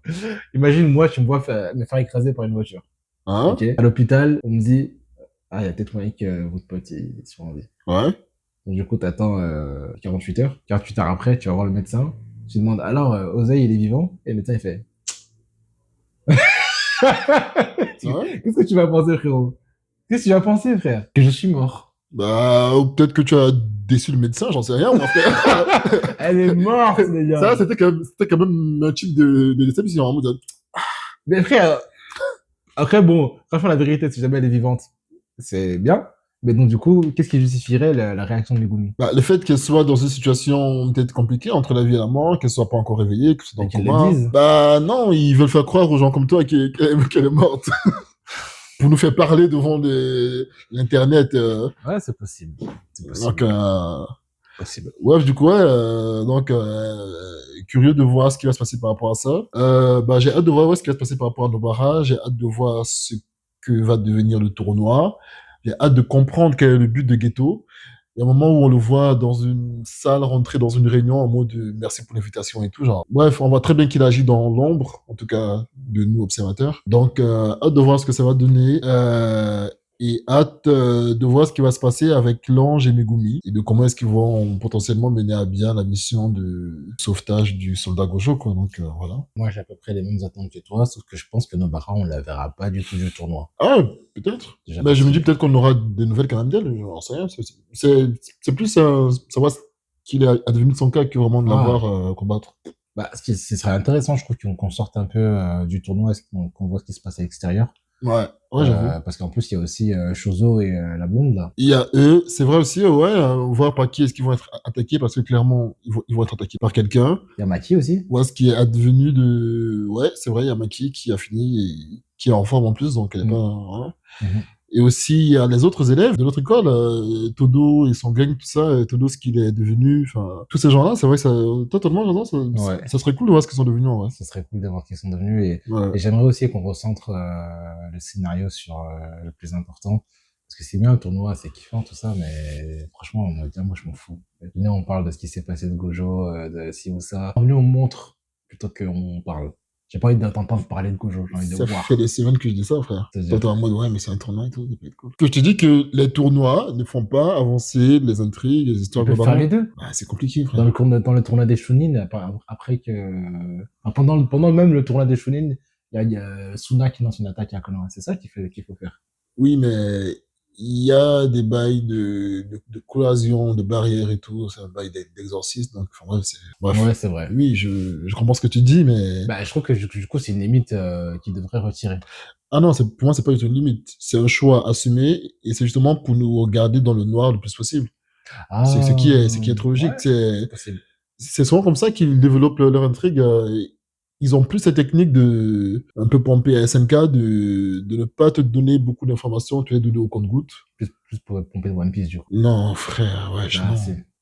One Piece, c'est une information tous les 2 ans, frère, c'est pareil. Non. C'est pas le cas du Giga? Bah, non. Justement, genre, JJK a le don de savoir te garder captivé tout en te donnant très peu d'informations sans t'ennuyer. Il donne jamais d'informations. Il donne jamais d'infos. T'en as une toutes les 15 ans, wesh. Il y a 95 épisodes, 94 épisodes de, Bah, c'est déjà énorme, hein. de SNK. C'est déjà énorme, frère. Et Sukuna, on l'a vu 2-3 fois seulement, frère. Ah, tu parles de JJK ou de SNK, là? JJK. Ah, JJK, ok, vraiment. C'est quoi la question, déjà? Bah, JJK, il donne quasiment jamais d'infos, frère. Ah oui, c'est vrai. Ah ouais, d'accord. On est d'accord, ouais. C'est vrai qu'ils n'ont pas beaucoup d'informations. Bah, donc, du D'accord. coup, ça ressemble plus à One Piece. Au niveau du... Je suis désolé, mais à cause du rythme de sortie des épisodes et tout, genre, je peux pas dire que ça ressemble à One Piece. Mais je comprends ce que tu veux dire. Mais prends le nouvel anime One Piece qui va sortir, comprends ce que tu tu veux vois, et... D'accord, si tu compares à un nouvel animé remasterisé de One Piece, dans ce cas, Voilà. oui, ça ressemble plus à One Piece. En moins long que One Piece, mais ça ressemble plus à One Piece. Bah, le nouveau One Piece, ce sera ça, maintenant. Non, je veux dire, en moins long il te donne quand même des informations plus souvent que One Piece. Donc voilà, les amis, dites-nous ce que vous avez pensé, vous, de la saison, quelles sont vos attentes et ce que vous avez kiffé et tout ça, quoi. Ouais, on a grave envie de savoir votre avis, surtout comparé à la saison d'avant. Donc, Ouais. si vous avez kiffé nos avis, la vidéo, le fait qu'on fasse des blagues et tout ça, n'hésitez pas. Des faces des blagues. N'hésitez pas à lâcher un like. Genre. un commentaire, un partage, partagez ça à tous vos potes, tous les gars qui kiffent les mangas et les animés. N'hésitez pas. Alors, pourquoi tu fais un bout de chef? Je sais pas, frère. Je suis Il fatigué. est fatigué. Voilà. Et ça veut dire que vous devez lâcher un commentaire parce qu'il a fait ça pour vous. Ok? Ça, hors contexte. Non, vous lâchez un commentaire. Si vous le trouvez intéressant, si c'est cool, mais Voilà. pas pour un bruit de chef, wesh. Bah, si Ça ils mérite ont envie mieux de- que ça, ok? mais s'ils ont envie de lâcher un commentaire pour le coach, ils le font. Mettez goutte en commentaire. C'est vrai que vous êtes des hommes libres, les gars. Allez, c'était Oseille Voilà. C'était Eric. sur Que l'animé. Ninja.